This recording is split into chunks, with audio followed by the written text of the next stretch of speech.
já estamos no ar em mais um programa Elga e Você, sempre com aquele compromisso de trazer informação com credibilidade que tenha relevância na sua vida, e é sempre um prazer poder estar aqui com vocês. E o programa de hoje é uma oportunidade, tivemos a honra e o prazer de poder bater um papo mostrando quem é o desembargador Mário Roberto Cono de Oliveira. Quando fazendo o segundo grau, não pensava sequer em fazer direito, embora fosse o sonho do meu pai. Mas nós estamos trabalhando agora em parcerias, essa é uma parceria com a Secretaria Municipal de Cuiabá, com 2 escolas. O que é o objetivo dessa escola, inclusive? Oferecer um local mais atrativo que a rua. Entendi. Nós começamos as escolas primeiro com a formação para todos os operadores ali, seja professores, diretores, o pessoal da limpeza, zeladores. Preparados. Para fazer um trabalho de mediação escolar, para eles começar a aprender e ouvir. Tudo isso e muito mais aqui no Elga e Você, que já começou.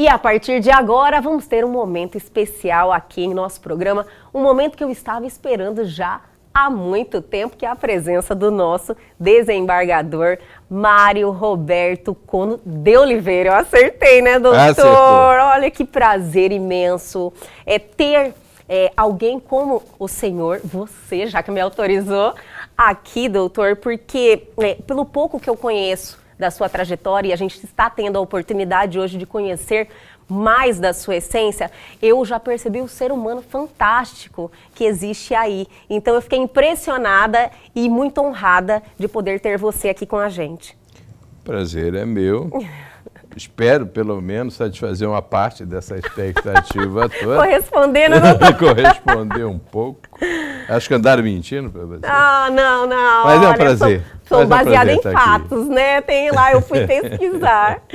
Doutor, olha, eu tenho certeza que pelo cargo que você ocupa, essa curiosidade para saber como ocupar um cargo tão importante, um cargo onde você impacta diretamente na vida, direta e indiretamente na vida de muita gente. Então, assim, conhecer como que funciona, como tudo isso começou, como foi esse processo, essa trajetória, é muito interessante porque a gente consegue ter uma conexão maior, né, com isso e uma segurança maior também de ter pessoas que têm essa essência lá ocupando o cargo de desembargador. Então eu gostaria de saber um pouquinho do início de tudo isso. Bom, na verdade, quando fazendo o segundo grau, não pensava sequer em fazer direito, embora fosse o sonho do meu pai. Tinha 2 filhos, o sonho que o mais velho fosse médico, o segundo que era eu fosse advogado, não falava em ser juiz. Nenhum dos 2 queria, mas no fim ele estava certo, o mais velho é médico em Brasília e agora, hoje ocupa o cargo de desembargador aqui em Mato Grosso. Uma vontade dos pais. Era vontade principalmente do meu pai. Olha só. A minha mãe queria ver os filhos formados e estabilizados. Sim. Né? Meu pai tinha realmente esse sonho de que um fosse para o ramo da medicina, o outro para o ramo do direito. Olha que interessante isso. E acabou sendo, embora pegamos nós 2 caminhos diversos, eu estava no caminho realmente da comunicação, fiz o curso de segundo grau, redator auxiliar, trabalhava na Rádio Paranavaí. Eu fiquei impressionada, doutor, quando você me contou um pouquinho antes de iniciarmos a entrevista, que você gostava de comunicação. Porque a comunicação, ela é contagiante. Contagiante. Ela, sim, realmente, ela te envolve de uma forma que você fala, nossa. Agora, o direito é totalmente diferente. Apesar de ter, assim, uma certa conexão, porém, você tem a comunicação, você lidar com mais pessoas, o direito é um pouco mais solitário, né? O direito depende muito vamos dizer assim, do tipo de ser da pessoa que milita, né? O advogado, o juiz deveria ser também, todos os operadores de direito, são um comunicador por natureza, porque nós conversamos muito, seja Entendi. oralmente ou seja escrevendo a palavra, digitando, né? Nós comunicamos demais. Sim. Nós temos como ferramenta a comunicação. É algo importante essa comunicação, inclusive, né? Perfeito. Se fazer entender. Se fazer entender. Há aqueles que têm uma forma de comunicação individual, outros são mais de escritórios reservados, e tem também aqueles de comunicação de massa. Tem também, você deve conhecer, advogados que trabalham nesse sentido. Sim. Né?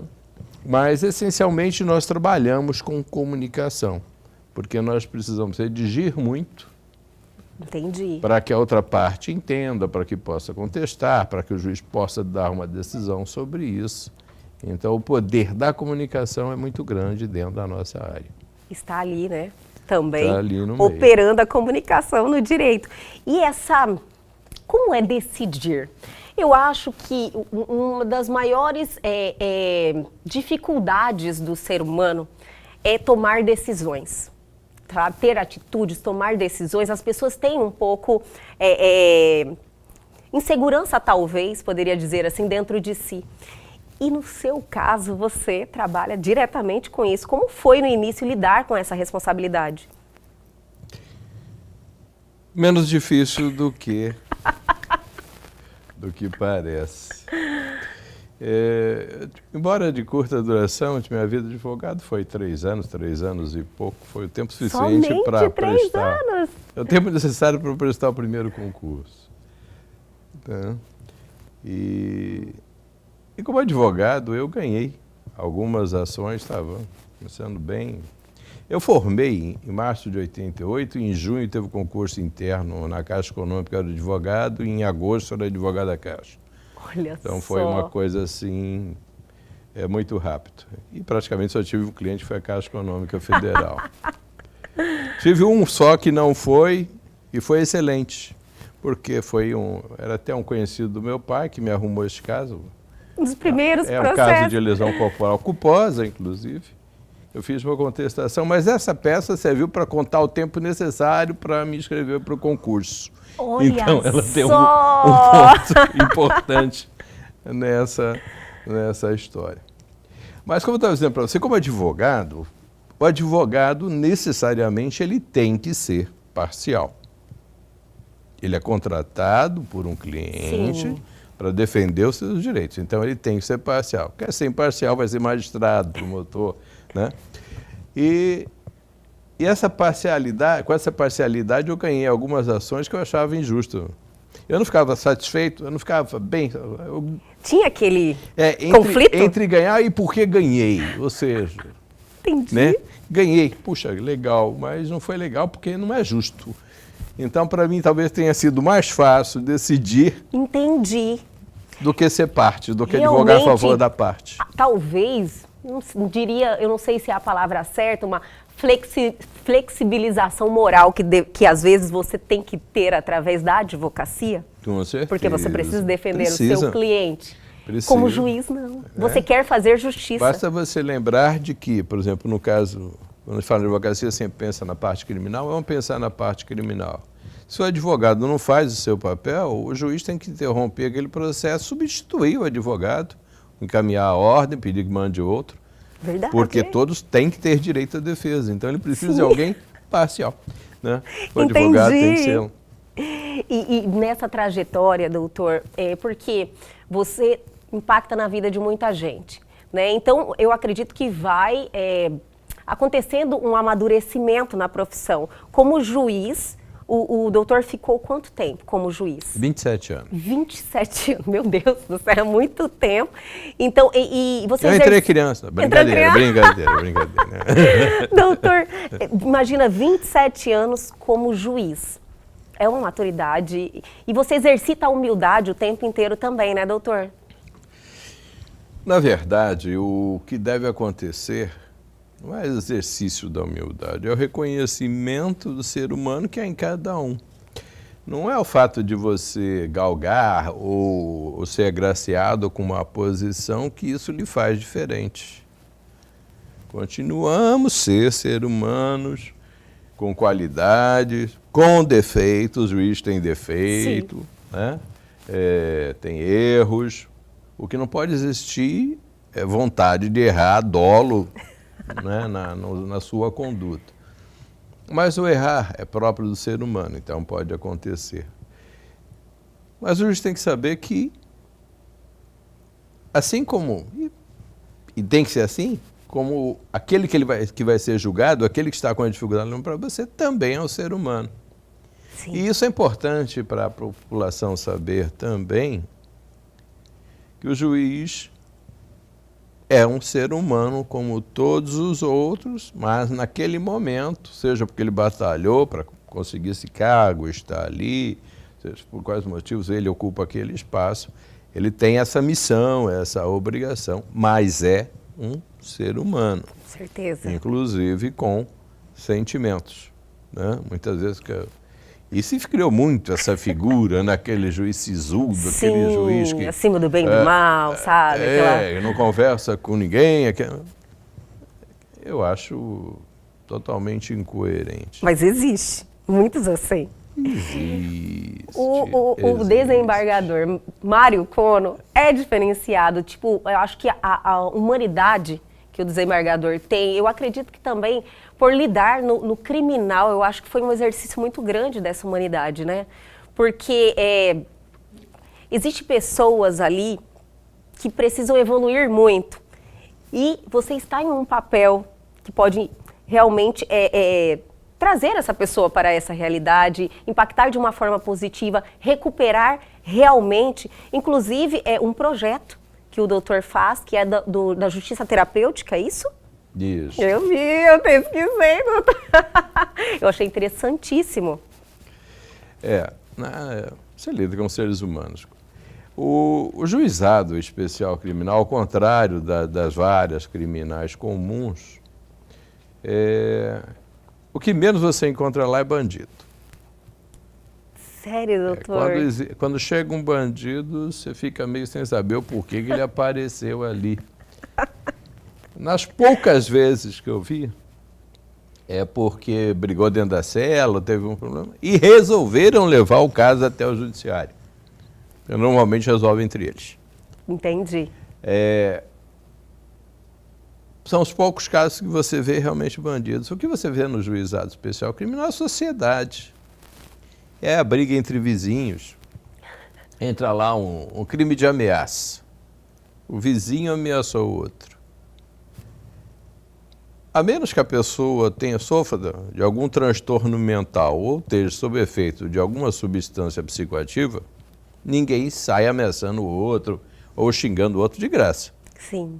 Alguma razão tem que ter. Entendi. Então você tem esse papel de descobrir o que está por trás das entrelinhas. Chega lá um caso de ameaça.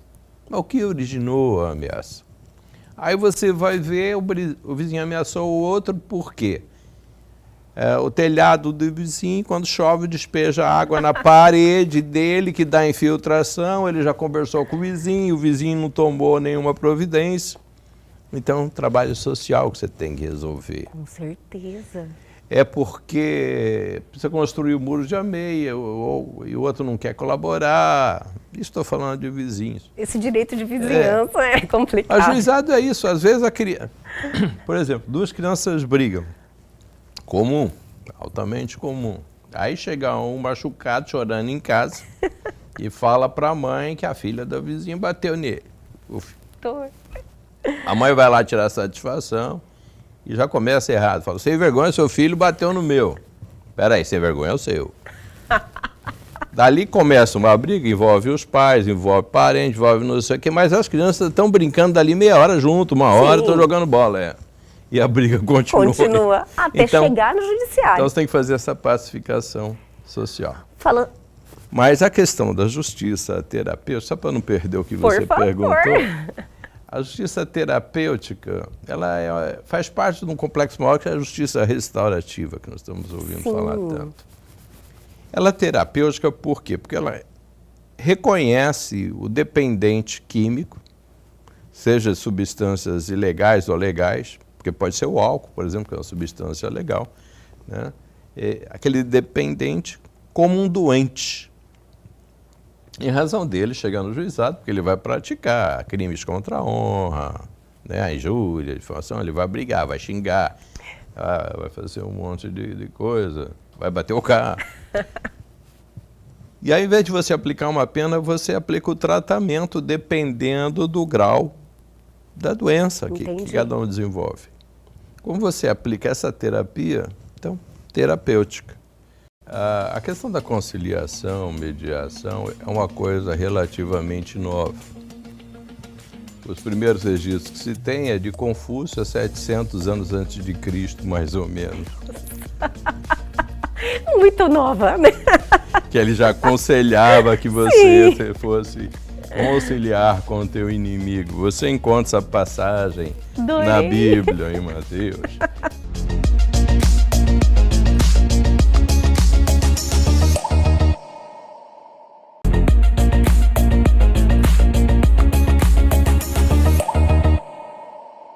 Doutor, tem a questão, o senhor falou desses conflitos que acontecem e que chegam ao judiciário.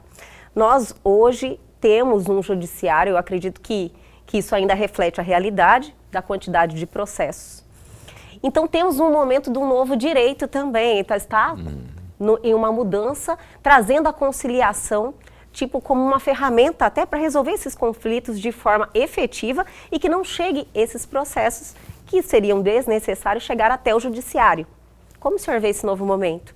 Excelente pergunta. A questão da conciliação, mediação, é uma coisa relativamente nova. Os primeiros registros que se tem é de Confúcio, há 700 anos antes de Cristo, mais ou menos. Muito nova, né? Que ele já aconselhava que você fosse conciliar com o teu inimigo. Você encontra essa passagem na Bíblia, em Mateus.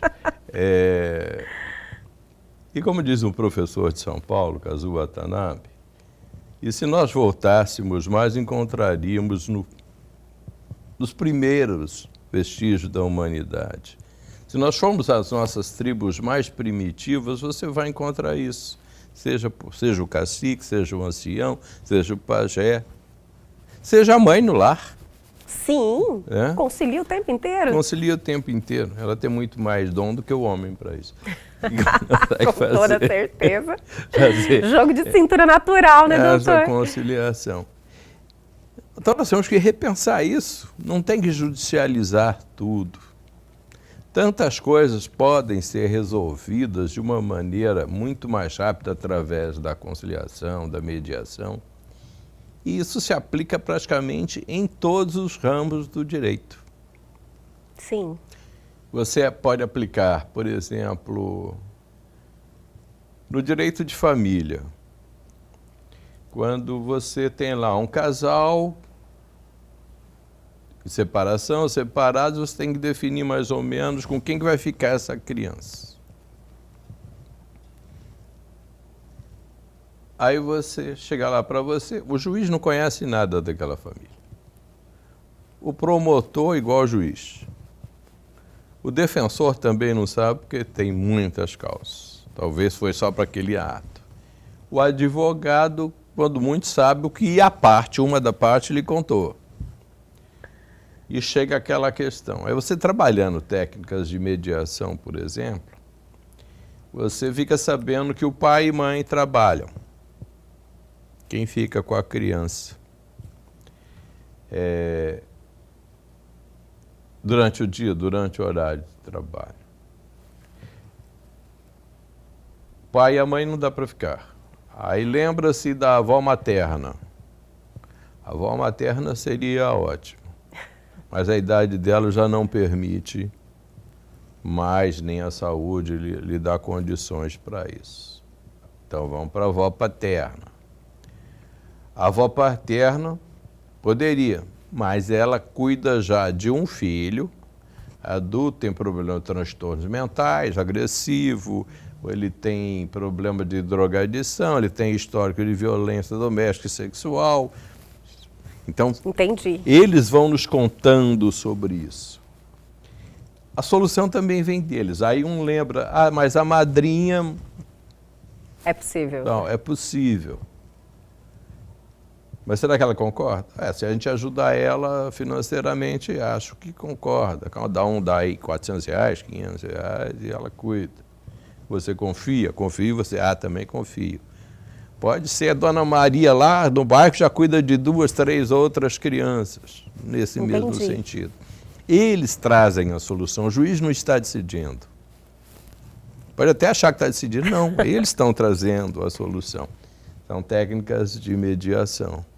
Quando você vai trabalhar um contrato, por exemplo, de indenização no Código de Defesa do Consumidor, é muita questão muito mais objetiva. Entendi.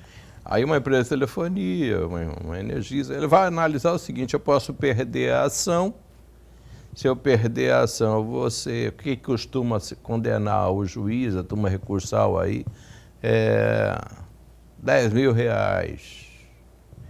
Eu vou gastar com o advogado para dizer lá na audiência que não tem acordo. Eu vou gastar com o advogado para fazer algumas coisas. Ele vai analisar o custo do processo, o risco do que ele vai perder. Estou dizendo, não é meu, não. Isso aí realmente... Eu entendo. São coisas... Está num livro do Minos Fux, inclusive, que ele faz até o cálculozinho matemático. Então, ele vai ver mais ou menos até a margem que ele tem de negociação. A outra parte também vai ter uma margem de negociação. Eu também posso perder essa ação, eles podem dar até esse valor, entre R$5 a R$10.000. Então, eu posso negociar num 7. Aí vai depender do poder de barganha e você consegue resolver maneiras, de 1000 maneiras e muito mais rápido. Muito mais efetivo também, né, doutor? Resultado útil, efetivo, né? Você pega um caso que é bem interessante, improbidade administrativa que todo mundo, né, tem aquela coisa toda. Bom, alguém lesou o patrimônio público. Aí você pega os operadores de direito que tem isso. Você tem o credor, que é o Estado ou o município, suponhamos. Você tem o procurador do Estado do município que vai te representar o credor. Você tem o Ministério Público, o agente fiscal da lei e quer uma sanção. Você tem o advogado, aquele que está sendo acusado. Vamos imaginar ali que está sendo discutido um carro que valia R$100.000, foi adquirido na licitação fraudulenta a 140. Qual que é o dano do erário público? É 40, porque o carro foi entregue. Sim. Fora isso, seria enriquecimento ilícito do Estado ou do município. 40.000. Digamos que você seja procuradora do credor, do Estado ou do município. O que você quer? Os 40.000. Mais a correção, se der, mais uma multinha que vai entrar para o cofre público. O que o Ministério Público quer? Que seja feita a devolução, recomposição do erário público e alguma medida, talvez, de caráter pedagógico. Sim. Aí o que quer o advogado réu e o réu? Bom, o que eu quero é isentá-lo, mas se não der, diminuir as consequências. Aí você negocia, não, ele ressarce, o erário público paga aí mais 20% de multa, em compensação ele não é condenado na inelegibilidade. Pô, se o cara for candidato, ele vai concordar na hora. Na hora. Então, em 30, 90 dias, aí o Estado está com dinheiro em caixa, o Ministério Público cumpriu o seu papel, o procurador cumpriu o seu papel, o advogado já recebeu os honorários, cumpriu o seu papel. Isso que eu ia falar, doutor. E o réu está concorrendo na eleição. Então, é uma coisa que... O jogo do ganha-ganha, todos saem ganhando. O que é o objetivo dessa escola inclusive? Oferecer um local mais atrativo que a rua. Nós começamos essas escolas primeiro com a formação para todos os operadores ali, seja professores, diretores, o pessoal da limpeza, zeladores. Preparados. Para fazer um trabalho de mediação escolar, para eles começar a aprender e ouvir.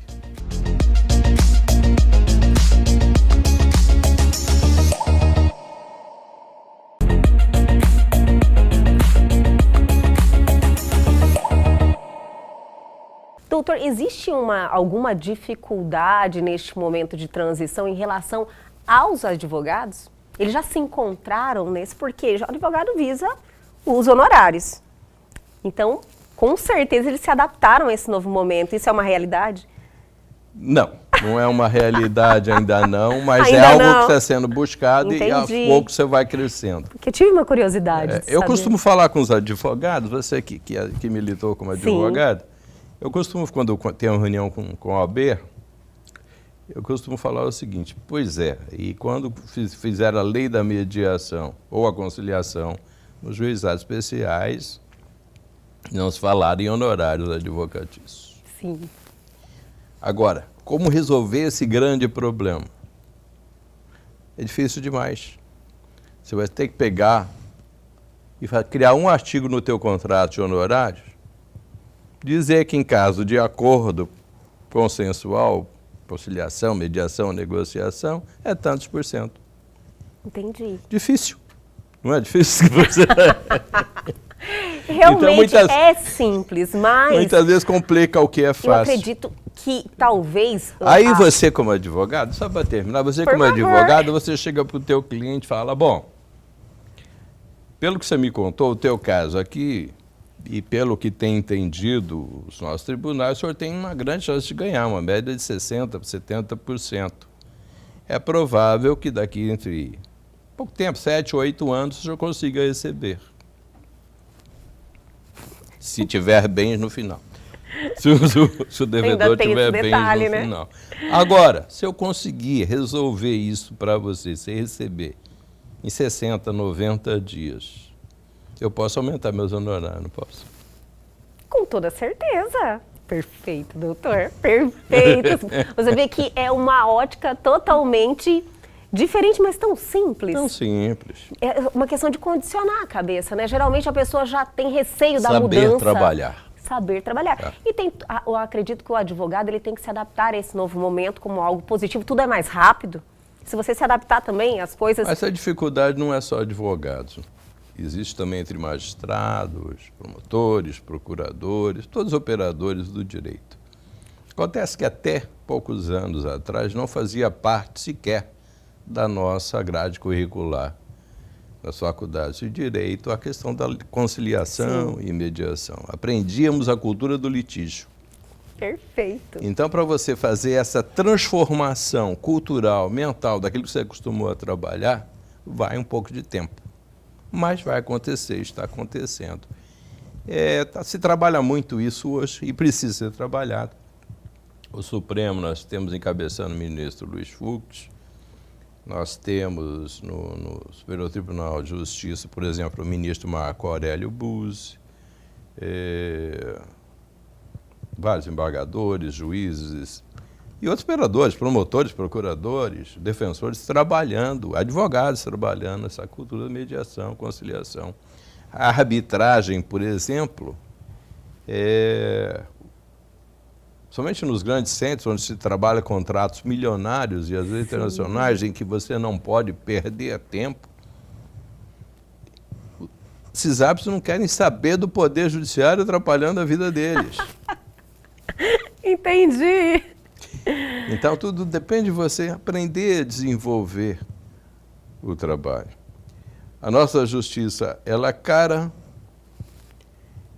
ela é morosa e ela não é eficiente. Infelizmente, essa é a realidade. Não por culpa dos magistrados, mas por culpa do próprio sistema de justiça, nossas leis processuais, a forma de desenvolver dos advogados, dos promotores, defensores, e os procedimentos que o juiz é obrigado a seguir, muito moroso. E quando eu brinquei para você, depois que eu falei, não, na hipótese, daqui 7, 8 anos, se o devedor tiver bens ainda, você recebe, né? Então, nós temos que modificar, temos que mudar essa cultura de justiça. Justiça tardia não é justiça, eu falava Rui Barbosa e a coisa é antiga, mas continua. Por mais que se aumente o número de juízes, não vamos atender o número de demandas, porque a sociedade cresce. Então, nós temos que procurar resolver de formas conciliatórias com técnicas. Isso, quando fala conciliatório, não é chegar e falar, não, amigo, vamos fazer um acordo aqui. Não. Muitas vezes dá sim, mas muitas vezes é preciso que haja uma terceira pessoa Perfeito. intervindo, fazendo a conciliação, ou fazendo a mediação, ou a negociação, depende da técnica empregada. Eu costumo dizer para os mediadores, conciliadores, que essa técnica é relativa, às vezes começa na conciliação, vai para a mediação, termina na oração, mas resolve. O importante é resolver. Doutor, o nosso país, ele tem uma estatística de ser, eu acredito que a última vez que eu consultei era o segundo país em maior número de processos. Isso continua? Por juízes, né? Sim. Eu acredito que continua assim. Nossa. E deve aumentar. Nós temos inúmeras... Deve aumentar? Deve. Nós temos inúmeras faculdades de direito, que a cada semestre lançam milhares de bacharéis que vão prestar o exame da ordem. Sim. Né? Nem todos passarão, mas muitos passarão e vai. Entrar para o mercado. Então, até para quem... Isso eu estava falando esses dias nas faculdades, até para quem está começando, tem que ter essa nova visão. Você não precisa necessariamente passar pelo Poder Judiciário para fazer justiça e para chegar a um resultado economicamente viável às partes e ao advogado. Então, procurar alternativas, procurar formas de solucionar conflito, porque a parte quer o conflito solucionado. Com certeza, é o que eu sempre falo, o processo é como você estar arrastando correntes, algo que pesa na sua vida. Com certeza. Não é verdade? Então, quando você resolve aquilo, é uma libertação. As pessoas têm que entender isso, solucionar através da conciliação. Ao meu ver, lógico que eu não estou mais advogando há um bom tempo, mas eu acredito que seja a melhor solução. E o que satisfaz também mais as duas partes, doutor? Isso que eu entendo. Quando você resolve um conflito de forma consensuada, negociada, até o cumprimento daquilo pela parte que se obrigou é mais fácil, porque ela fez um acordo de acordo com a capacidade financeira de pagamento que ela vai poder honrar. Sim. Doutor, o senhor, você, sempre teve um grande envolvimento em relação aos jovens e às drogas. Sempre trouxe uma consciência, eu acredito, nas pessoas, nos responsáveis, e em trazer informação para que a gente mudar essa realidade que hoje ainda podemos dizer que ainda a incidência de número de jovens que entram no mundo das drogas por curiosidade, por N motivos, ainda é muito grande. Como estamos hoje? Uma loucura. Uma loucura. A verdade, na minha atividade, eu comecei na parte da repressão, condenando traficantes, né, muitos. Depois, no juizado especial criminal, que não tinha traficantes, mas tinha muitos usuários, era identificado. Aí trabalhamos muito o ramo do tratamento e ajudando as famílias, mães principalmente, porque a mãe é a última que abandona qualquer pessoa, né? Sofre. Mas o que nós devemos trabalhar, nós estamos com um projeto iniciando também agora, que realmente a prevenção. Sim. Nosso sistema não é o único, o americano também é assim, que gasta bilhões de dólares em repressão. Nossas cadeias estão lotadas, nosso fórum cheio de processos. Entendo. Polícia trabalhando e prendendo todo dia, estão fazendo muito bem o trabalho deles. Mas não resolve. Há muitos anos atrás tinha uma composição do Raul Seixas que dizia que é a mosca, que você tira uma e vem outra no seu lugar. Sim. Nós não vamos conseguir fazer com que a droga chegue até os nossos jovens. Já estamos tentando isso direto. Não que não seja necessário continuar, tem. Mas nós temos que começar a trabalhar ao contrário, ou seja, que nossos jovens não cheguem à droga. Entendi. Recuse.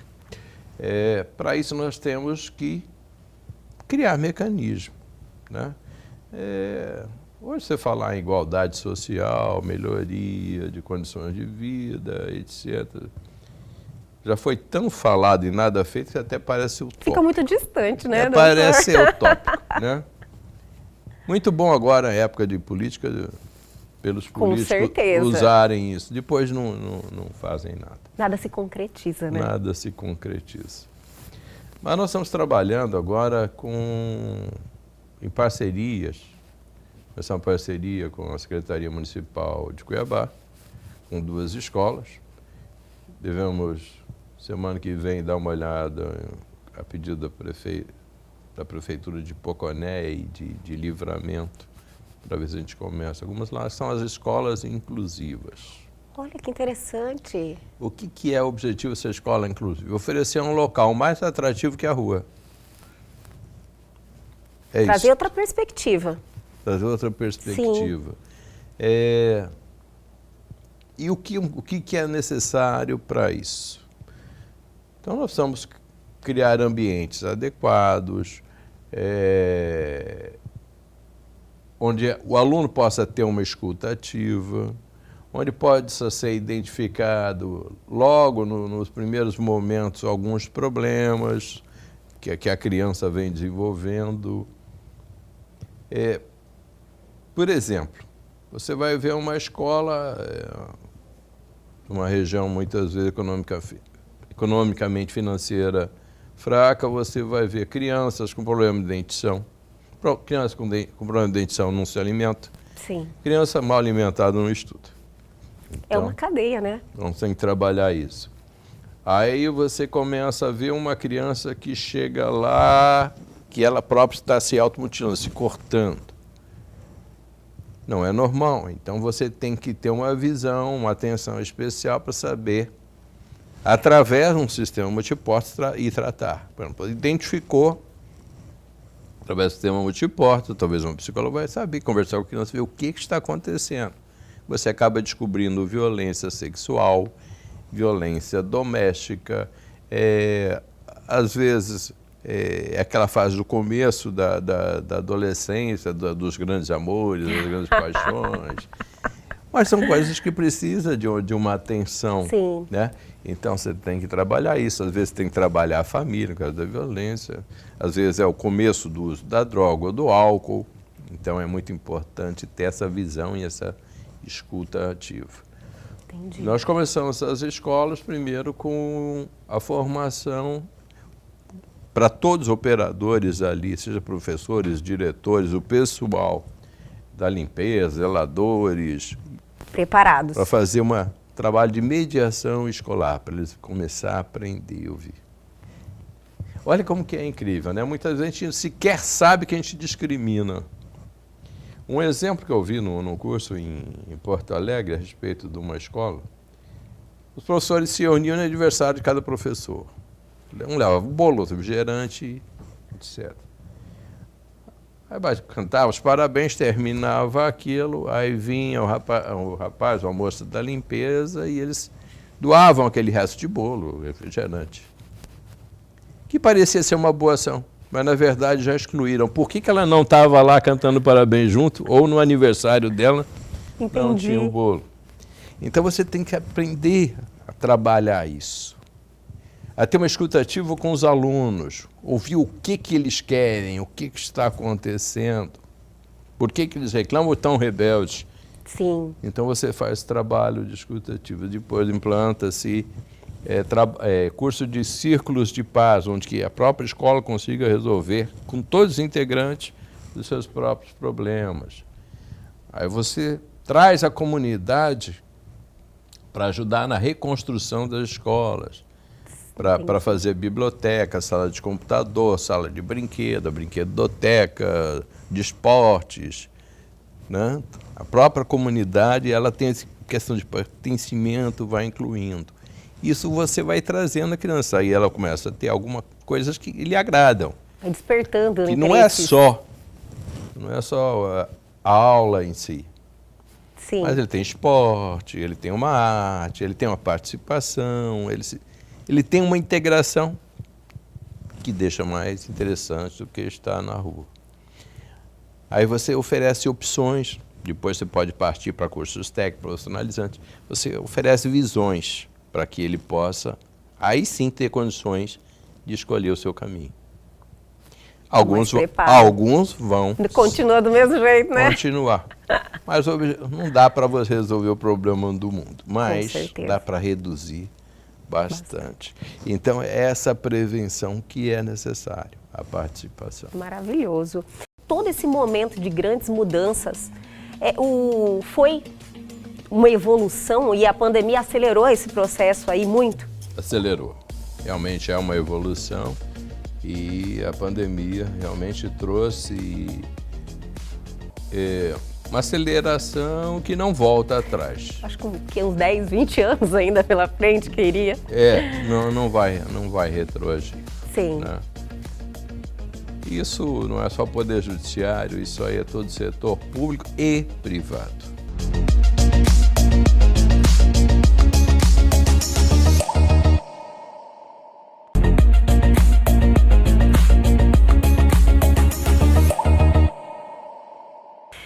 Doutor, hoje aliás, o judiciário está passando por muitas mudanças, inclusive a digitalização dos processos. Agora com a pandemia... Aqui nós já estamos todos digitalizados, né? Agora já está 100%? Sim. Audiências agora são todas... Essa gestão, presidente, corregedores, conseguiram chegar a esse ponto. São todas virtuais agora, então muita celeridade. Tem a questão da conciliação que nós já falamos, então todo esse momento de grandes mudanças foi uma evolução e a pandemia acelerou esse processo aí muito? Acelerou. Realmente é uma evolução e a pandemia realmente trouxe uma aceleração que não volta atrás. Acho que uns 10, 20 anos ainda pela frente que iria. Não vai retroagir. Sim. Né? Isso não é só poder judiciário, isso aí é todo o setor público e privado. Né? Você vê que nos grandes centros, muitos prédios de escritórios vão ter que... mais.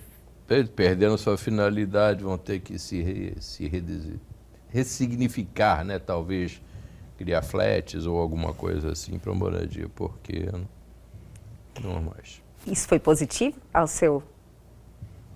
É positivo. É? É positivo. Talvez não para o dono do prédio. Mas é positivo. Você economiza no transporte, você economiza energia, você economia Você reduz a poluição porque há menos tráfego, há menos uma série de outras coisas. Então ela é positiva, ela passa a ser muito mais rápida, muito... Com certeza. Para o consumidor, por exemplo, se eu tinha um produto de venda, eu tinha que incorporar todo o meu custo nele. Se eu reduzo o custo, eu posso abaixar o preço da mercadoria.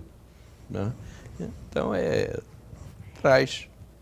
trouxe evoluções, quer dizer, são coisas que é um grande flagelo, mas acaba trazendo evoluções. Assim foram as guerras também que nós tivemos, na Primeira e Segunda Grande Guerra. Criou-se muita tecnologia a partir de então. A um preço muito alto. Sim. Mas não foi só coisas ruins. E a pessoalidade em relação às audiências? Acho que faz diferença? Depende das audiências, faz. Eu entendo que algumas devam ser presenciais. E permanecem, né? É preciso fazer um estudo realmente em quais são necessárias.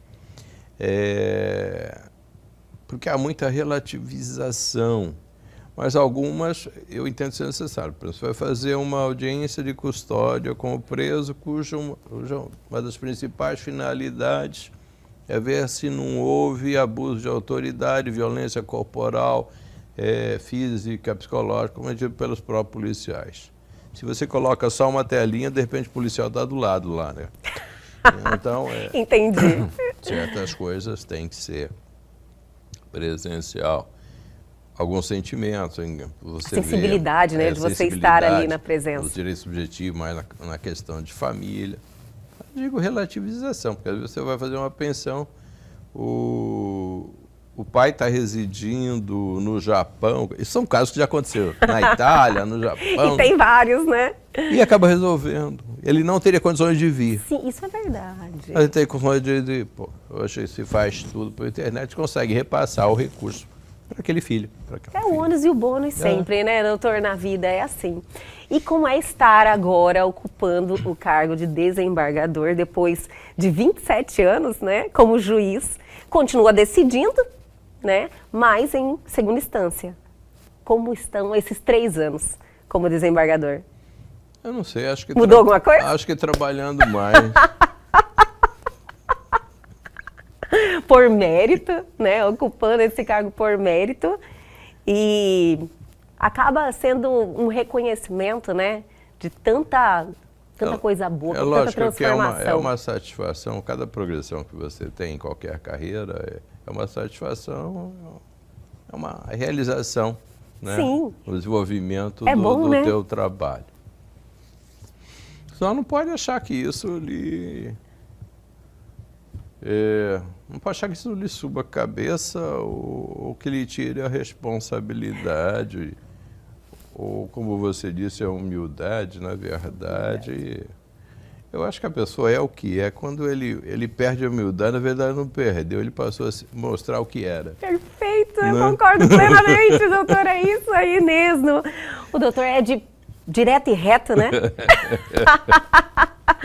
Mas foi, assim, especial demais esse momento, de verdade. Eu estava muito ansiosa por esse bate-papo e eu, assim, me surpreendi, superou as minhas expectativas, de verdade. Foi um momento de uma troca que sempre me engrandeceu e tenho certeza que muitos que estão nos assistindo hoje sentiram a mesma coisa e também uma segurança de ter alguém como você ocupando esse cargo. Então, assim, foi uma honra muito grande ter você aqui. Muito obrigada e volte sempre aqui, por favor, para nos trazer aí essa energia. Foi um prazer, eu que agradeço. E quando puder, nós voltaremos sim. Muito obrigada, doutor.